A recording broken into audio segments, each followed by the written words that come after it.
سلام علیکم دوستانی عزیز، خوش آمدید به کانال تاجیک استیت. در امروزه ویدیو ما تصمیم گرفتیم که درباره یکی از قهرمان فیلم دکتر تشریف یعنی نرگس به شما معلومات دهیم.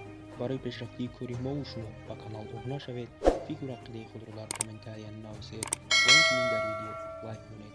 با شما تماشای با فراغت خواهانم.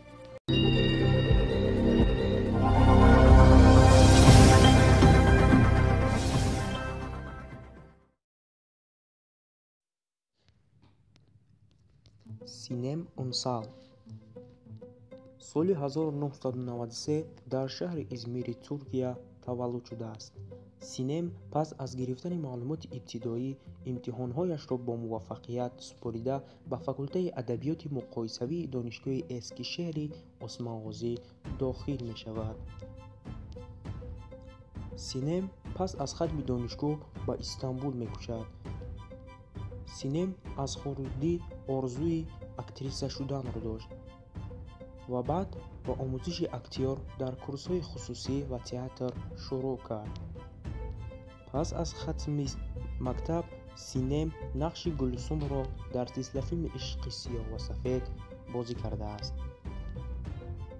سال 2017 وی به هیئت هنرمند در فیلم بسیار قسمته زغرا دعوت شد و همچنین سال 2018 در سلسله فیلم سریال دختر با تخلص سیوجی گانه را بازی کرده است. سال 2019 از تلویزیون فوکس برای نوارگیری سلسله فیلم دکتر تشریف یعنی معجزه دکتر شرکت ورزیده است. در فیلم همراهان او از قبیل تانر یلماز، ازگه ازدر، اونور تونا شرکت ورزیدند.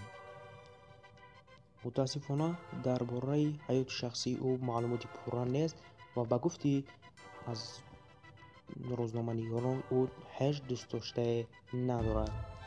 میگذاریم به سلسله فیلم‌هایی که سینم اونشال نقش بازی کرده است. سال 2017 در سلسله فیلم چیرنی-بیلای لیوبوف یعنی عشق سیاه و سفید با تخلص گلسوم و در سال 2017 در سلسله فیلم ویرینا با تخلص گلنش و در سال 2018 در سلسله فیلم دوشکا با تخلص سیوجی گیرنی و در سال 2019 این جانب در سلسله فیلم جدا دکتر یعنی معجزه دکتر با تخلص نرگس نقش آفرینی کرده است.